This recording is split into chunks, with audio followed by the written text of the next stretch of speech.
Welcome to Restoria. I'm Jenna, and this is your cozy corner for gentle bedtime stories.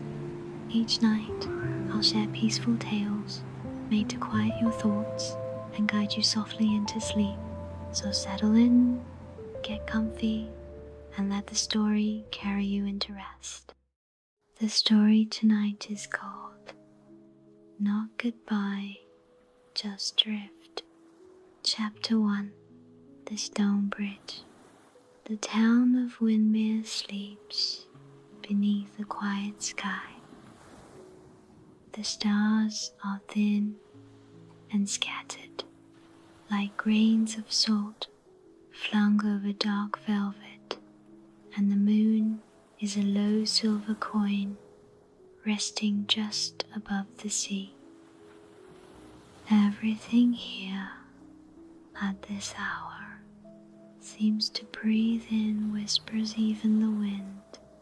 The stone bridge stretches calmly over the inlet, old and unmoving, once smoothed by rain and years of footsteps. Beneath it, the sea and the river meet in slow eddies, brushing against one another like old friends returning to their favorite place. Nico walks here every night, small feet in worn shoes, muffled steps on the damp path, a quiet rhythm. In their hands, they carry a lantern, folded from paper with care. A small votive candle sits nestled inside, its tiny flame flickering behind translucent walls. It glows like a hope you whisper instead of say aloud. The bridge feels sacred in a quiet way, not with grandeur, but with the hush of something deeply respected. Moss creeps along the stones. A cool dampness lingers in the air, the scent of sea salt and old rain. Seagulls do not cry at night. The tide makes only the faintest hush as it meets the shore, like a breath drawn in and held. Crickets sometimes sing in the grass near the path, their chorus soft and patient. Every sound belongs. Nico kneels at the edge, setting the lantern gently onto the surface of the water. It wobbles once, twice, then steadies, drifting slowly outward into the dark. It is the only point of light for a long stretch in any direction. Tonight, the fog is light but curling. It weaves through the arches of the bridge like something breathing. The town behind is still windows dark, doors shut, chimneys cooling. Nico watches, not expecting, not needing, just watching. There is comfort in the waiting, in the knowing that even if nothing comes, this moment still matters. The lantern still floats, the inlet still listens, and then so soft it could be imagined a sound, a low breath, slow, deep, the kind of sound that makes your chest soften and your eyes blur. It rises up through the water and into the stillness, then fades again.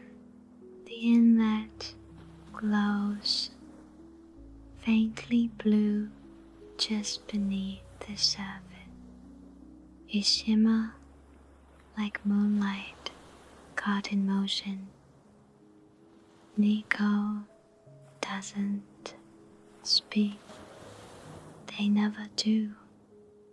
But in that moment, something inside them leans gently forward, as if their heart is listening with open hands. The lantern stays lit longer than usual.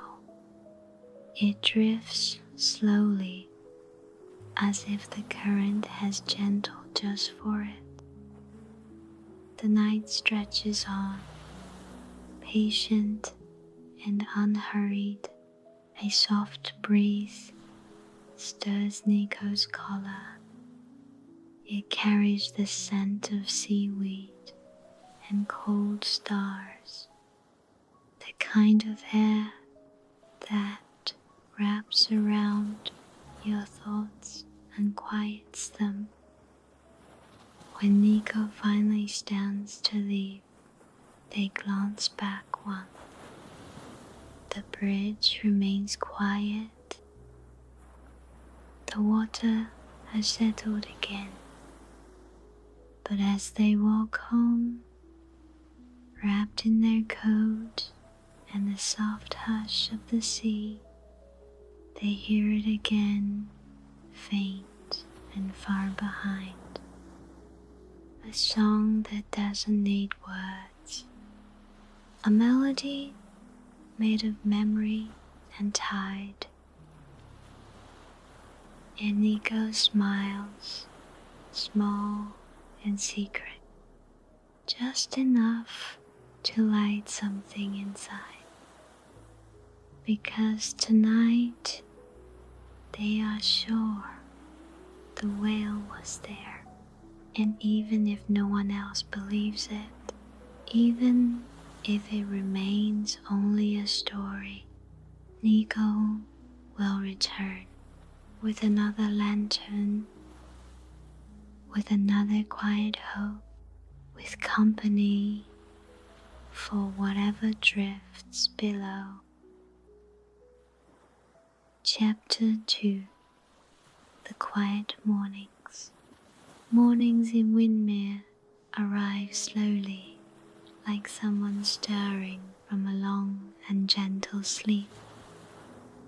The sea is usually the first to wake, a soft rustling of waves against the shore, as if the tide is stretching its arms. Then come the birds, one call at a time, their voices light and clear, echoing through the thin veil of mist that lingers low over the rooftop. Nico wakes before the sun crests the hills, not from an alarm, but from the pale shift in the air. The kind of awareness that grows from living near water, from listening to it night after night. They sit up slowly in their small bed, the quilt slipping from their shoulders, and press their bare feet against the wooden floor, cool and familiar. Their room is tucked under the eaves of a modest house, the kind of house with a crooked chimney and windows that catch the morning light just so, On the windowsill, a row of small folded boats, each one made from scraps of old newspaper, maps, even music sheets. Each one once held a tiny flame. Downstairs, the kitchen hums with quiet life. A kettle on the stove, the slow clink of ceramic as Nico sets out a cup. The scent of something toasting, soft and warm, not hurried. Nico's guardian, Mara, is already at the table, hands wrapped around a mug. She doesn't ask questions, not the ones that push or prod. Instead, she looks up and smiles, a small one, full of knowing. Good walk? She asks softly, though she doesn't need the answer. Nico nods, their voice still curled in sleep. Mara nods back. That's enough. The day unfolds in still layers. Nico helps sweep the porch, feeds the chickens, pauses often to watch the sky change from the soft gray of dawn to the pale blue of morning. The rhythm of life here is not about speed. It's about presence. Sometimes they walk down to the harbor. Boats sway gently in their mooring. Nets hang to dry. The scent of salt and rope and wood fills the air. The townsfolk greet Nico kindly but quietly nods, soft words, a biscuit shared, a shell placed in their hand without explanation. No one mentions the whale, not in the morning, but sometimes the old fisherman named Alice, who sits on a bench near the docks with a pipe he never lights, will murmur into the sea air. Some nights feel full, don't they? Nico just smiles, not answering, not needing to. By midday, the town becomes more lively, but only gently so. Children's laughter winds through the alleys. The bell at the bakery rings as people come and go with warm parcels wrapped in brown paper. Nico sits on the bench outside the post office and folds more lanterns. Each fold slow, each crease pressed with care. Their fingers move with practiced ease. Paper becomes form. Form becomes hope. Some they keep, others they give away. Sometimes to children, sometimes left tucked on windowsills or stoops where someone might find them and wonder. The whale is never mentioned in the daylight, but Nico knows the lanterns speak enough. They speak of waiting, of listening, of not needing proof to feel something is true. And when the sun begins to sink again, brushing the sky with soft amber and lavender, Nico feels the quiet beginning to gather once more. The kind of quiet that leads them back to the bridge. But for now, the day rests softly, steadily, just like the mornings in Windmere. Chapter 3. The Library Window. Windmere's library sits near the edge of the town square, where the cobblestones meet a slope of ivy and wild mint. It's a tall, narrow building with creaking wooden floors, high shelves, and windows that collect dust in their corners. On rainy days, the windows fall. On quiet ones, they shine like sea glass. Nico likes to sit near the west-facing window, where the light gathers gently in the afternoon. The chair there is old and cushion-worn, and the table nearby always seems to have a forgotten bookmark or a folded note tucked into a drawer. They don't always read.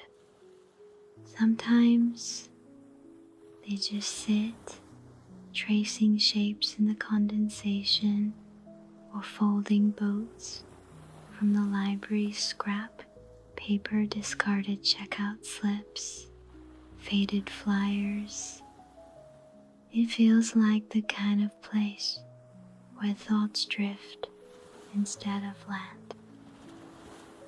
Outside the window, the world moves slowly. A cat yawns on a windowsill across the street. Someone carries a basket of scones from the bakery, steam rising through the weave. A bicycle leans against a lamppost, its wheel spinning once, twice in the breeze. Today, there's a soft rain tapping at the glass, not heavy, just enough to make everything smell like clean stone and old wood. The sound of it fills the library like a lullaby, steady, even, and just enough to make a person drowsy. Nico holds a book in their lap, but doesn't turn the pages. Their eyes are on the glass, on the way the drops race one another downward. Occasionally, they glance at the river in the distance, its surface blurred and silvered by the drizzle. There's a hush in the library that matches the bridge. Not empty, just calm. A breathing kinda quiet. The librarian, Miss Elna, moves softly between shelves, her shawl trailing like a whisper. She always brings Nico a pot of warm tea, never asks, just places it there, steam rising in lazy spirals. Sometimes she'll sit across from them for a moment, sipping her own. "Paper boats again?" she might say, but her tone is gentle, more noticing than asking. Nico will nod, and she'll smile, brushing a strand of hair behind her ear. before standing again. In a quiet hour just before closing, something shifts. A breeze moves through, even though no doors have opened.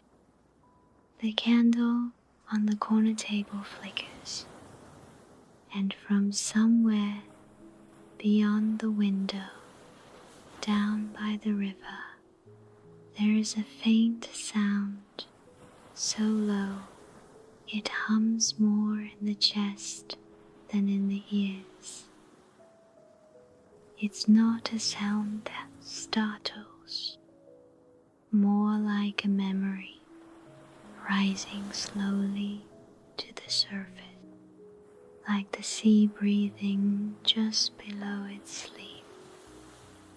Nico holds still, just for a moment, listening. Then the moment passes. The candle steadies. The breeze folds away. The sound is gone, but Nico writes something down on a small square of paper and folds it carefully. A message, perhaps, a feeling caught in a crease. They tuck it into their coat pocket. Later, that paper will float too, out beneath the bridge, out into the inlet, out to where something listens. But for now, Nico watches the last raindrops trace the glass, and the library window glows soft with the light of waiting. Chapter 4. The fog returns. Evening returns like a held breath released. The clouds have thickened, curling low over Windmere, and the air is tinged with the hush of waiting weather. A fog rolls in from the sea, slow and deliberate, like someone coming home without hurry.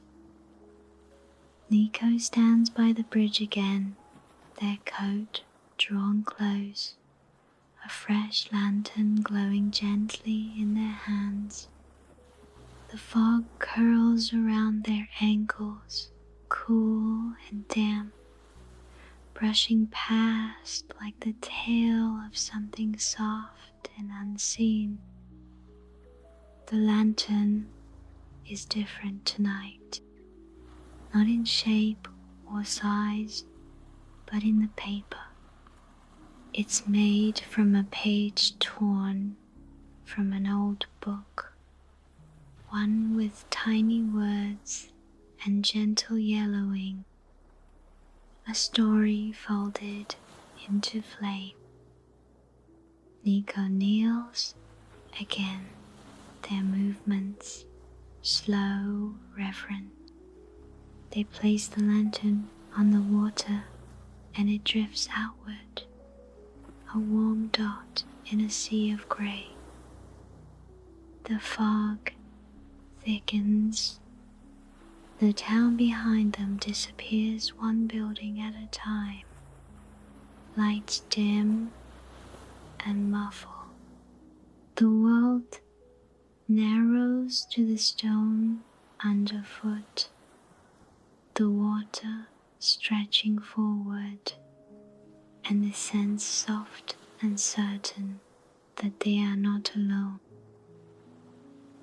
The bridge creaks faintly, wood settling into stone. A drip falls from somewhere overhead and lands near Nico's foot with a quiet plink. Everything feels slowed, not stalled, but softened. A sound comes then, the low breath again, slower this time, deeper. It ripples through the fog, through the water, through the stones beneath Nico's knees. It is not loud. It doesn't need to be. Something stirs beneath the surface, not seen, not named, but there. The water glows faintly again, as if something is swimming just below, slow, fast, and peaceful. The fog hums, not with sound, but with presence. It curls tighter around the bridge, around Nico, like a blanket drawn over sleepy shoulders. And in that still moment, the inlet becomes a cradle. The water barely moves. The sky holds its breath. Even the lantern seems to pause in its drifting. Then a sound unlike the breath, but just as soft. A note, long and low, not sad, not joyful, just vast. It moves like light across still water, a song without words, a presence that speaks in tone instead of shape. Nico presses their hand against the stone of the bridge. The surface is cool, steady. They close their eyes. A shiver runs down their spine, not from cold, but from wonder. The kind that makes your heart stretch open, slow and wide. There is no fear in the stillness, only the feeling of being very, very small and very, very held. And for a while, they simply stay, not needing to move, not needing to speak, just being held by the fog, the sound, the slow turning of water beneath. When the sound fades, it leaves behind a kind of quiet that feels different, not empty, not waiting, full. Nico opens their eyes. The fog has begun to thin. The lantern is still there, far down the inlet now, glowing faintly. They rise slowly, breath deep in their chest, and turn toward the path home. Their steps are softer now, like they've walked through something sacred. Behind them, the bridge fades into the mist. Ahead, the lights of Windmere blink softly as the fog lifts one street at a time. The scent of salt lingers on their coat. The night carries its own hush, gentler now, as if the whole town has exhaled. And in their pocket, Nico carries another folded message, not written yet, but full of feeling, because something had answered tonight, and the fog had carried its song. Chapter 5. the whisper shell. There is a path near the southern dunes where the beach grows quiet, not empty, but quieter somehow, as if the sand and sea have settled into an old and thoughtful conversation. The air is salted and cool, and the gulls here call less often. Nico walks this path after school, boots leaving soft indents in the damp sand. They carry a small satchel over their shoulder, the one with patches and a button shaped like a wave. Inside, folded paper, a pencil, and a piece of string. Today, though, they find something else. Something round, resting just at the tide line. It's a shell large, smooth, the color of overcast skies and soft ash, not like the others scattered across the beach. This one hums faintly when held, as if it remembers songs sung beneath water. Nico picks it up gently and holds it close to their ear, not expecting exactly, just hoping. The sound inside is not just the sea, it's deeper than that, softer, like a breath. They sit on the sand, cross-legged, the shell cupped in both hands. The waves roll in and out. The clouds move slowly above, long and low. A rhythm takes hold wave. Wind, breath, shell. Nico closes their eyes.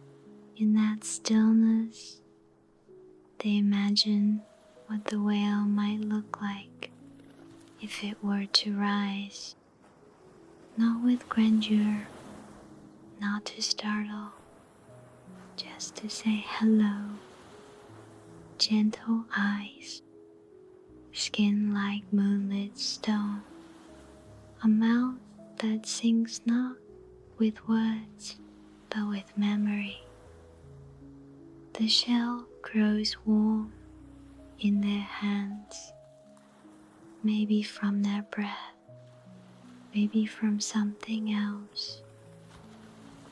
A soft wind picks up and tugs at the hem of their coat. Grains of sand whisper across the surface, brushing against the shell in their palm. There's a moment so quiet where everything feels in balance.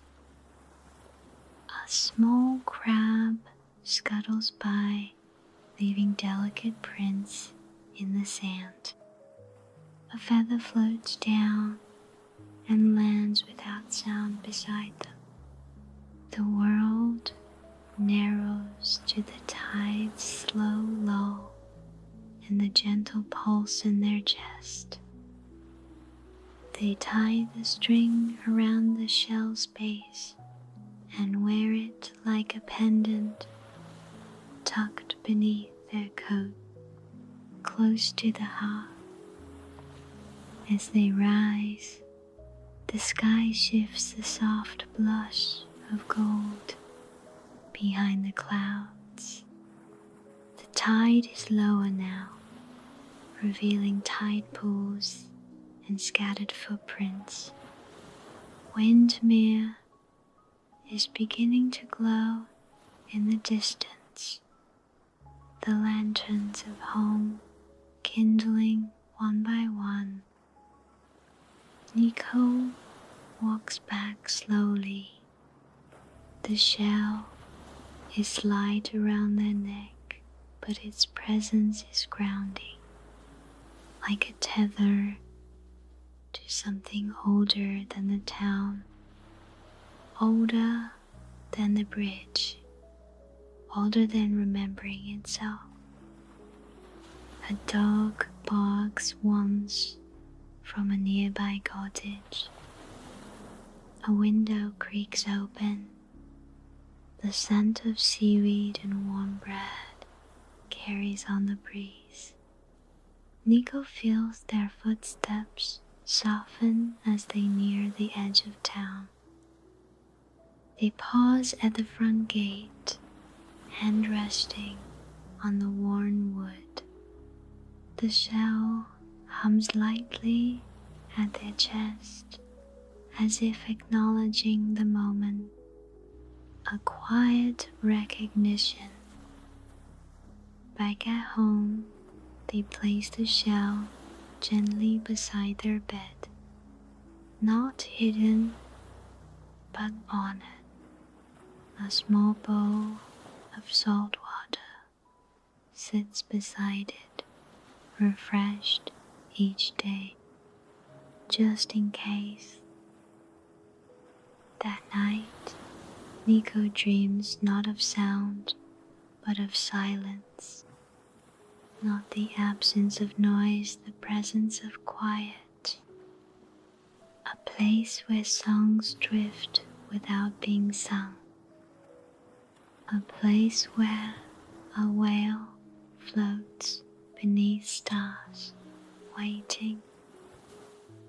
And in that dream, Nico holds the shell and hears something clear.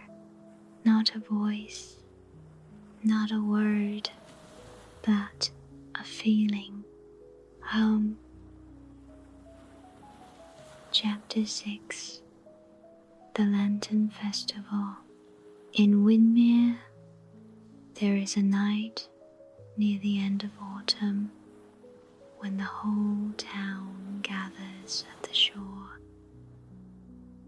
A quiet celebration, not loud, not bright with fireworks, but soft with shared memory.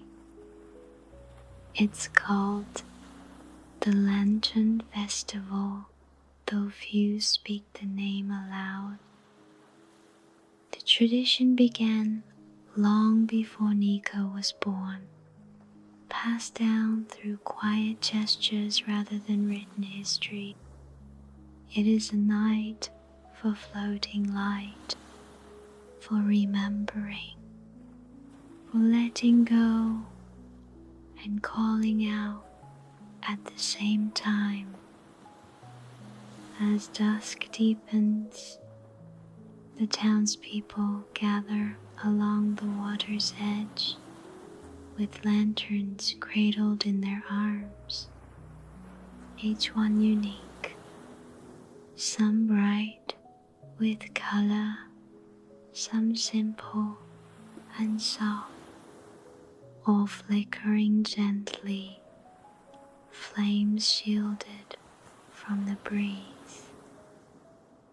Nico stands a little apart from the crowd, wrapped in their scarf, the shell still tucked beneath their coat. In their hands is a lantern pale blue, lined with soft silver ink. They spent all morning folding it, creasing it slowly like breath. Myra stands beside them, warm and quiet. Her lantern is green and gold, made of old recipe pages stitched together. She does not speak, but she reaches out and gently takes Nico's hand for a moment. Families cluster in little pockets along the sand. Children hold lanterns with both hands, their eyes wide with awe. Elders sit in low chairs wrapped in blankets. their expressions soft with remembering. As twilight settles, the mayor, old Mr. Renly, gives a nod from the dock. He does not speak, either no speech, no countdown, just a pause, a breath, and then the first lantern is released. It floats out slowly, then another, then many. The surface of the water glows like stars fallen from the sky, drifting with the tide.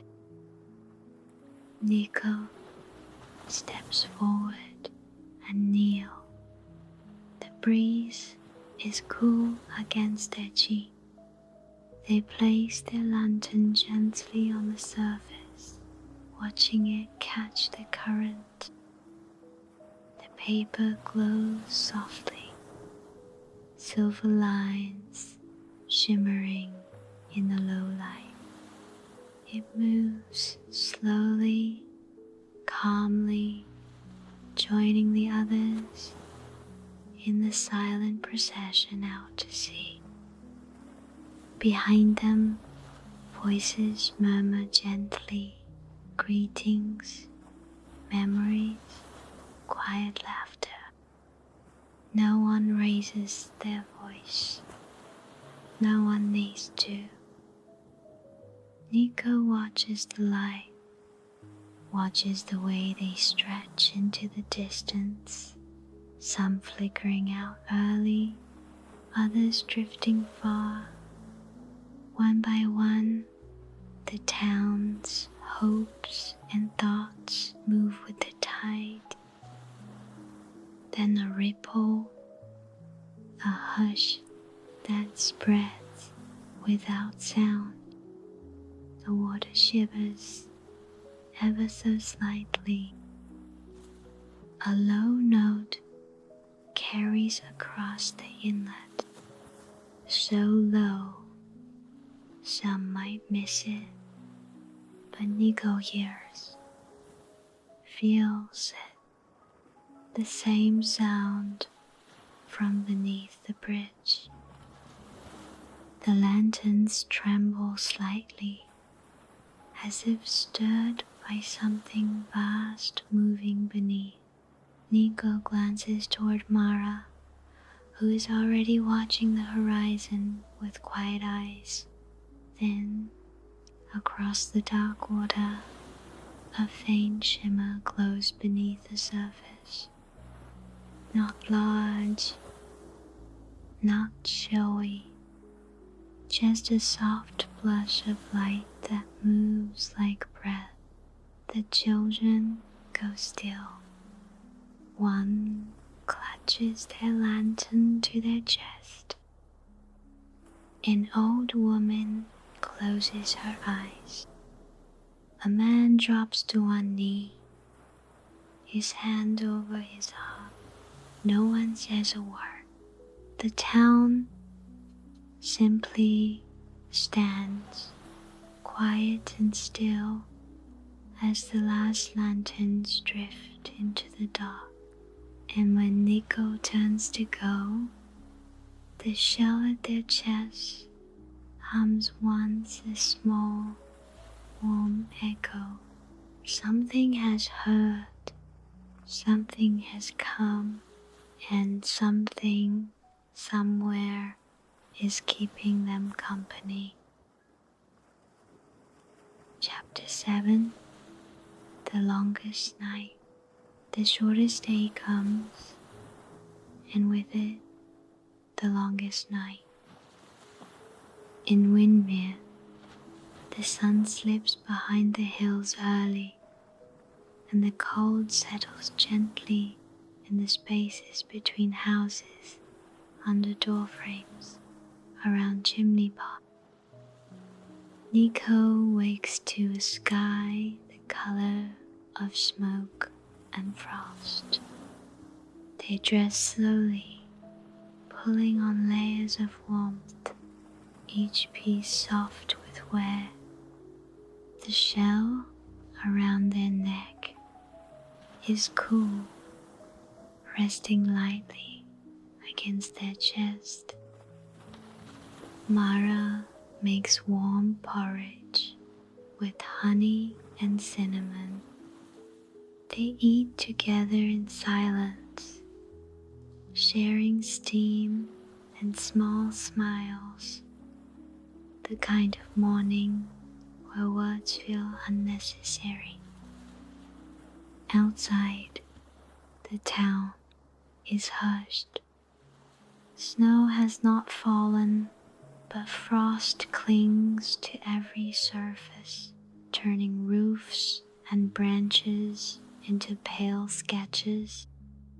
Even the sea seems muted, its waves smaller, its breath slower. Most people stay indoors, lights glowing behind curtained windows. The bakery opens late, and the bell above its door rings only once or twice. A dog curls by the fire in the post office. Nico walks slowly through the town, footsteps soft on the frozen path. They pause often to watch the breath of the harbor, to listen to the quiet, to feel the world settle. At midday, they visit the library. Miss Elna has set out candles at every windowsill, their small flames barely flickering in the still air. Nico takes their seat by the west window, where the light is weakest but most beautiful. They do not read. They simply fold soft papers, edges smooth, lanterns, boats, little birds, a quiet kind of preparation. Miss Elna brings tea and a knitted blanket. The night will be long, she murmurs, smoothing the fabric across Nico's lap. But we are not alone. As dusk creeps in, Nico heads to the bridge. The town fades behind them, golden windows blinking like small stars. The path is lined with frost-dusted grass that crunches quietly underfoot. They reach the bridge just as the last light slips away. The inlet is darker than usual, the sky above thick with velvet cloud. The lantern in their hands is silver tonight, folded from old moon maps. They kneel at the stone edge and place the lantern gently on the water. It shivers once, then floats, its glow small but steady. The fog returns, curling low and soft, carrying the deep scent of salt and sky. And with it, a sound, a breath, low, slow, familiar. Nico closes their eyes. They don't need to see. They feel the presence moving beneath, vast and kind, a warmth that has no name. Then the song, softer than before, just one note rising gently through the night. It is a lullaby for the sky. It is a promise carried by tide. It is an answer. Nico presses their hand to the stone. A tear slips quietly down their cheek, not from sadness, not from joy, just from knowing. A bird calls once from far away, a night bird, unseen, its tone clear and brief. It sounds like a part of the song. In the distance, the lantern drifts, a single point of light on the ink-dark water. It glows with silver memory, moving slowly as if time itself has softened around it. The shell hums again, faint and deep, a resonance more felt than heard. Nico lays a hand over it gently. They whisper, so soft the words do not rise, and yet something hears. The wail is here. In the longest night feels not quite so long. Chapter 8. Drift. Morning comes slowly after the longest night, not with brilliance, but with the gentlest glow, a pale wash of silver over the rooftops of Windmere. Frost glistens on every branch, every rail, as though the world has been dusted with starlight that forgot to melt. Nico wakes beneath a heavy quilt, the shell still warm against their chest. They lie still for a while, listening, not to sound, but to silence, a silence that hums with something known. In the kitchen, Mara hums softly as she stirs a pot of oats. There is no rush. The world is moving slowly today, as if even the clocks need a little more time. Did you dream? She asks, without looking up. Nico nods, and that is enough. Later, wrapped in their scarf, they walk down to the bridge again. The inlet is quiet, its surface smooth like glass. Mist clings low to the water, curling around the stones and reeds. No lantern tonight, no paper in their hands, just their breath and the memory of what passed. The bridge holds the same stillness, the same worn strength, a resting place, a waiting place.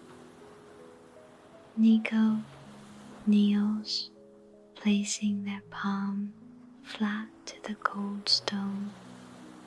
No sound rises, no breath from below, but that's all right.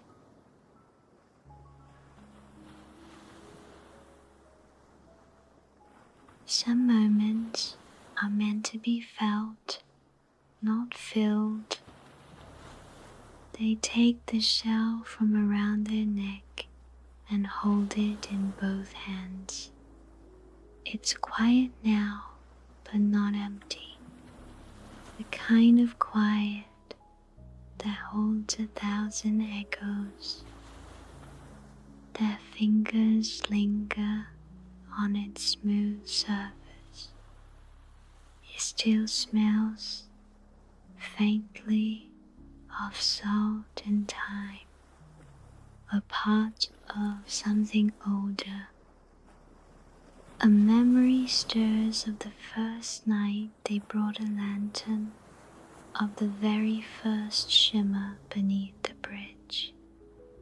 That sense of presence, of being seen, and then gently, without ceremony, they lean forward and set the shell down on the stone edge. Not to leave it behind, but to let it rest. The tide begins to pull in. Water laps closer, closer. A soft touch against the shell, then a lift. It drifts forward, slowly, carried like something precious and light. A soft breeze moves through Nico's hair. Somewhere a bell chimes twice, not from a clock, but from the harbor. It sounds like agreement. In the stillness, Nico hears it, a deep tone, almost hidden in the hush, like a farewell spoken without words. Nico stays still, watching. The shell glides away, gently turning as it moves with the inlet's flow. A quiet farewell. Not goodbye, just drift. They rise slowly, a breath full in their lungs. The world is unchanged and different all at once. The light has shifted. Back in town, the bakery's bell rings once. A gull calls from the harbor. Windmere breathes. The library light is on. A cat watches from a windowsill. Somewhere, a kettle whistle. Life goes on gently. Nico passes the post office, where someone has left a folded paper boat on the steps. They pause, pick it up, and tuck it into their pocket. A quiet link, a thread continued. And Nico walks home, step by soft step, through a world where the invisible is felt and the unheard is trusted. The bridge waits, the sea turns, and somewhere beneath the waves, the song continues, not loud, not urgent, just always there, drifting with them.